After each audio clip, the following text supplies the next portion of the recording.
Hi everyone, my name is Hilde Larsen and I am a health and success coach. I'm an author of 3 books. I'm also a detox specialist.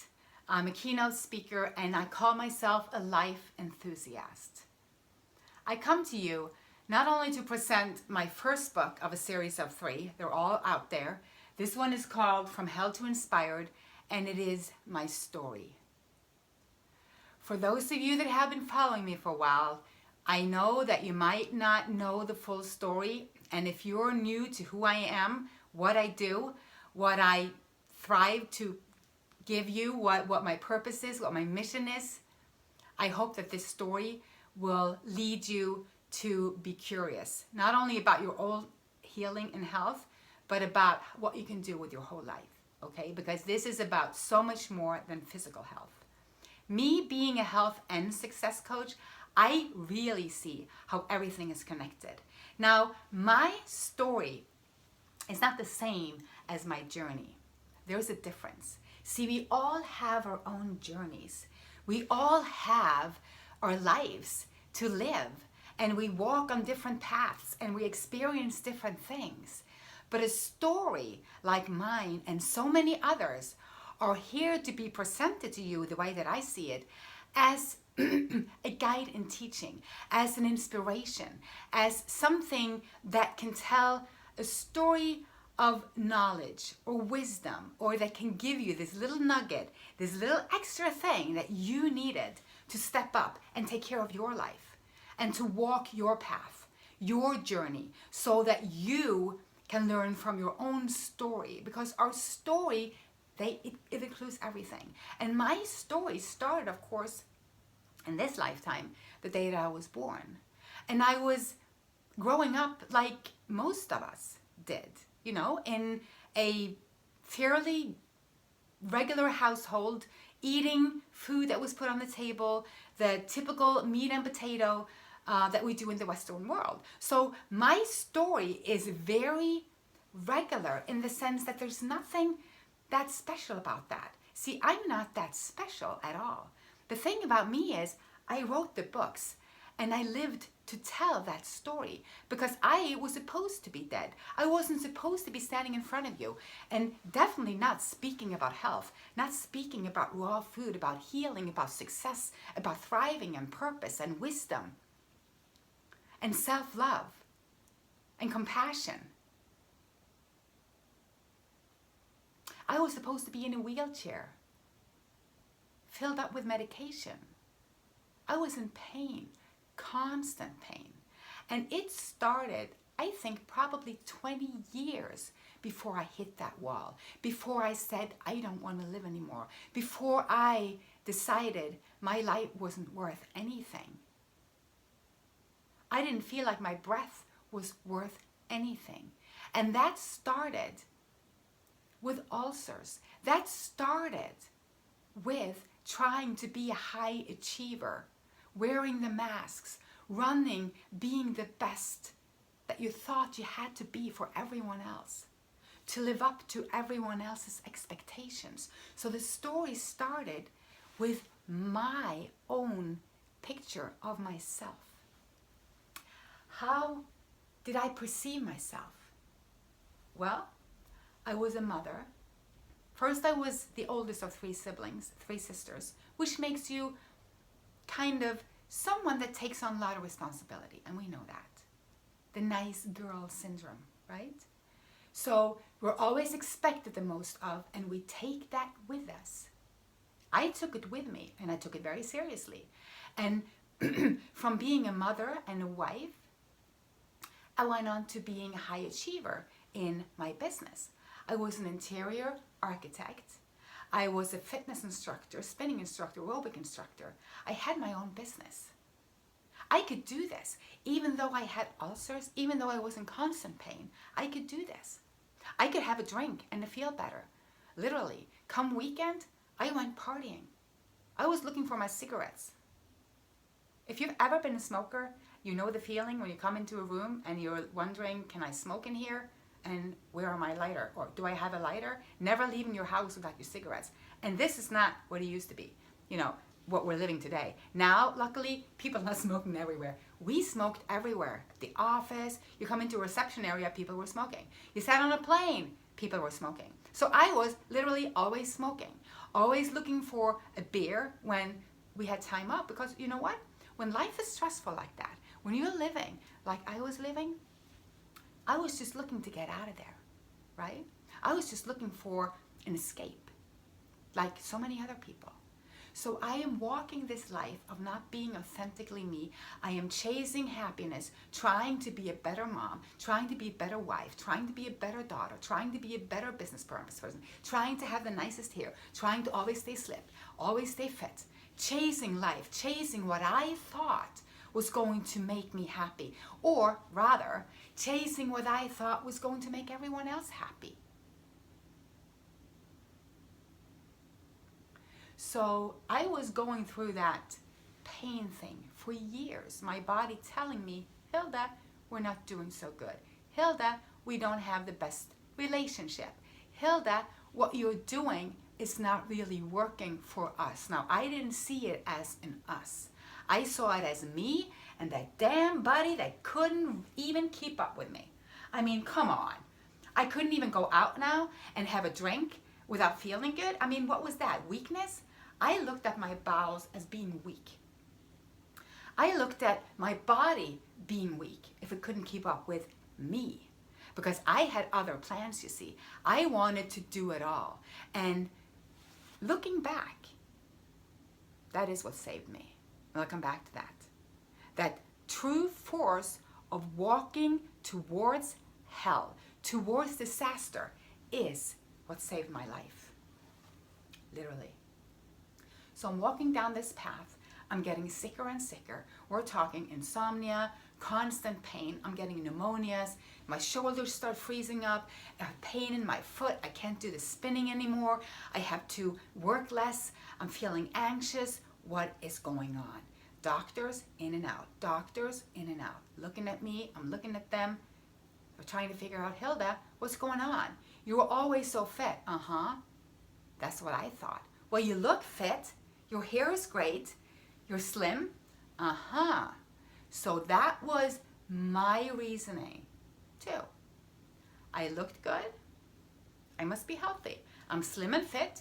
I must be healthy, right? Wrong. That was so not the truth. So from there, I went where a lot of people go. I went into the hospitals. I went into special hospitals.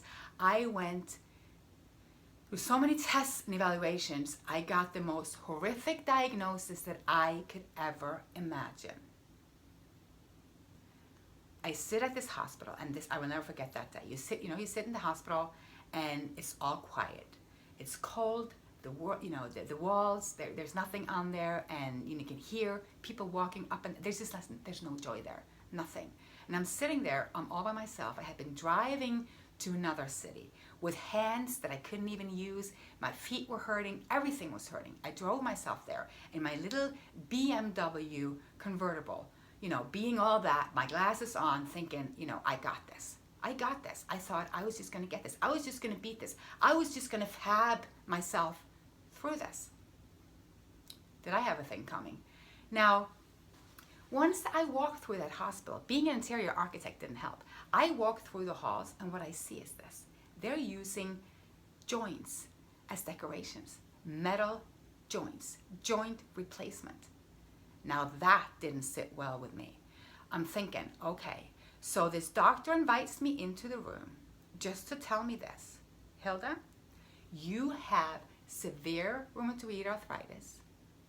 You probably have Lyme's disease on top of that. We're going to put you on prednisone IV. We're going to do the best we can for you with a lot of medications. You will never have a life walking regularly again. You'll end up in a wheelchair, and we'll give you a note so that you can start rebuilding your home towards special aids. I'm like, what? You're talking to me. I'm the interior architect here. I'm like, what the heck? I was so frustrated. I'm like, you're the doctor. You're sitting in front of me and you're telling me you cannot fix this? I came to you so that you could fix this. Fix me. Or rather, I'm okay, fix my body. That's what I was thinking. You know, I was just so upset that someone would tell me that they couldn't help me. I had put all my trust and faith into that.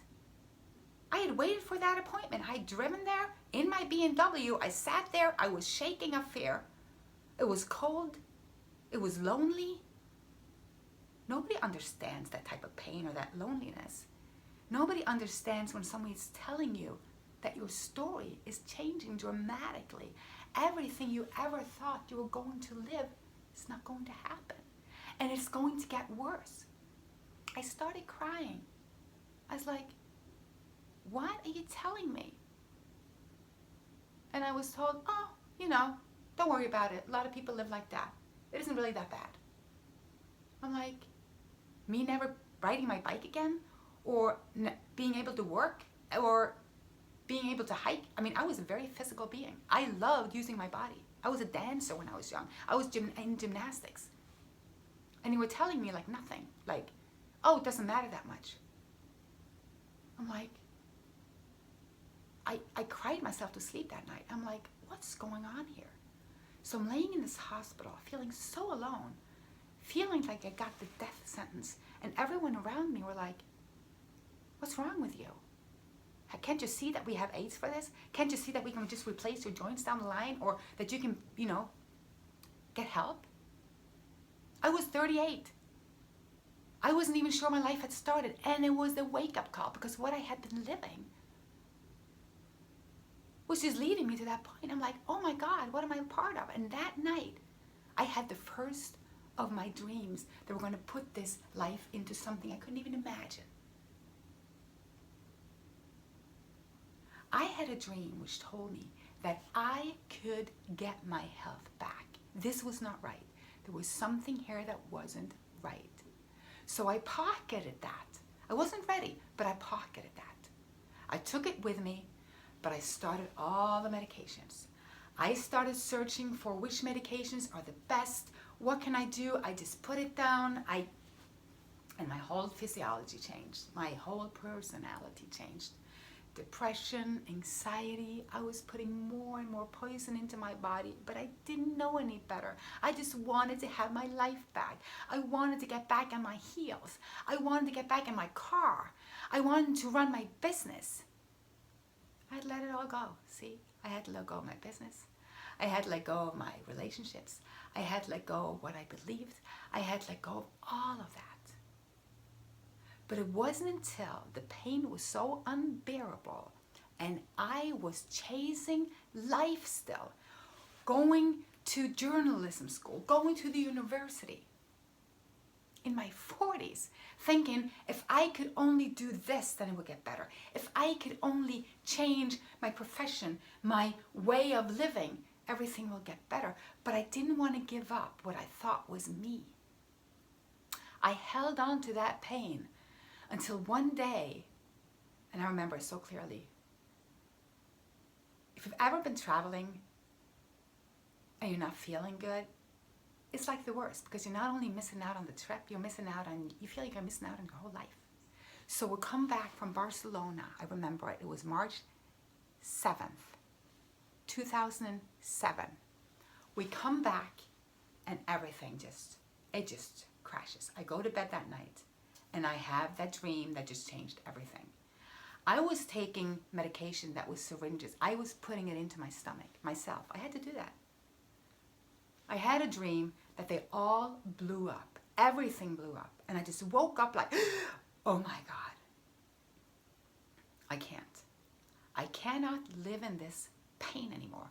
I cannot live in this uncertainty, this fear, this wishing to be dead. It was not like I wanted to kill myself, but you know what? When your life is so painful, you just don't, you don't see that there's a cause, that there's a reason to go on. Looking back, it's even hard to imagine. But now, see, my story is about so many other people. So many stories are like this. So this day, I did not go to school. I did not do anything. I just sat on the couch. I skipped my meds. I just skipped everything. I just sat there. I think I stared for like 4 or 5 hours. I was in shock of the dream.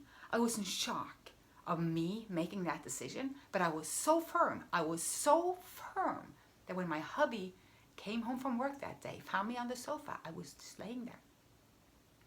And he said, what's going on? What's up with you? And I said, I'm just going to lay here. He's like, well, yeah, I'm going to get dinner. I'm like, no, I'm just going to lay here. I've stopped everything. I've stopped my life. I've stopped everything.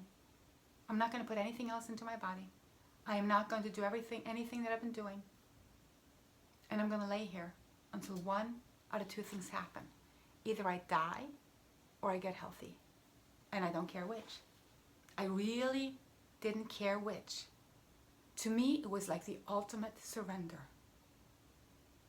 I mean, there was nothing else to do. What could I do? I could not keep on going down that route. I had seen where that was leading. It was no longer an alternative. And I didn't know how I would get my life back, but I just knew I had to. I knew that I owed it to me, to my children, to my family. I owed that. And I knew that I was a spiritual being. I did have a connection to the source, to God. And I had gotten that message. You know what? This is bullcrap. This is bullshit. You are a creator, Hilde. You can take charge of this. No one else. So that's what I did. It was the freakiest thing. That moment just changed everything. Because from that day, I was not looking back anymore. I was not looking towards feeling like a victim or that this is sad. I was so eager to figure it out that I spent every waking moment reading, researching, connecting with people. I wasn't vegan. I wasn't raw. I wasn't into nutrition. Yes, I was into health, you know, from the fitness standpoint, but believe me, that is not health. True health, only the body can create. I know that now. And then came this phase that was the most detrimental. See, the first part of the story is just what happened, but now I was in real pain. Because all those meds that had been numbing me down, suppressing my symptoms, oh hallelujah, they were in my face. I could literally not move for years. I was left in my bed. I couldn't even open my jaw. I had to be carried to the bathroom. I was so inflamed in every joint, every muscle. I couldn't, what I could do was read and pray. And do affirmations and listen. That's all that I did. And you know what? It was lonely. Friends, they fall away. Family, they fall away. Because people don't understand what disease really is. And they don't understand change. And we all fear it. You know? We all fear this. And this is one of the reasons that I wrote From Hell to Inspired. Is so that more of you will not feel lonely on your own path. In your own journey. This is why I wanted to share my story. And lo and behold, the longer I walked my path every day saying these words, how can I serve? Thank you for this healing. Show me the way. I was shown the way. I was shown the way. Through stepping up to my plate, through empowering myself, looking back, seeing what I started the story with, that what had gotten me so sick, me being so diligent in driving that car right to the wall with everything I was living, everything I was pounding, not listening to my inner guidance, that was the very strength that was going to take me back, because now I could use that ability to focus on my healing, and I wouldn't binge down for anything. I mean, I had made that choice. And I stood by it. And there were many nights I was sure I was going to die. But I didn't. I didn't. I was shown the way. I was shown the way back to nature. I found walking barefoot. I found trees. I found the herbs. I found me. And when we find our me, we also find raw food. We find true healing. We find emotional freedom. But it takes boldness and courage. So the story and the book is about a journey from severe illness to health and vitality, but it's really about pain, an awakening, and a solution. And the solution is always stopping what you're doing that's hurting you, looking towards what you're supposed to be eating first of all, and then finding the power within you that says, heck yeah, I can do this. If Hilde could do it, I can do it.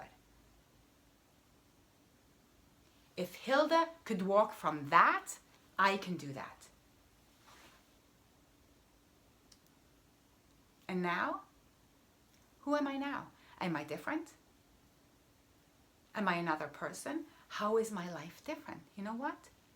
This is authentic life. I don't look that different. Well, maybe I do. But that isn't it, you know? And I'm not a different person at all. I'm just more me. You'll just walk towards being more you. That's what it's all about. Seeking to be free. I believe we're seeking to be free. And I claim my freedom. So if any of this resonates with you, you know, bless you. And if you're suffering, step out of it. There's joy at the other end of the tunnel. You know, no matter where you are right now, life is here for you because health is wealth, and this is what it starts with. And you can channel all of your compassion towards yourself and know you don't need anyone else around you to do this. You don't need the support of a whole family or friends to do this.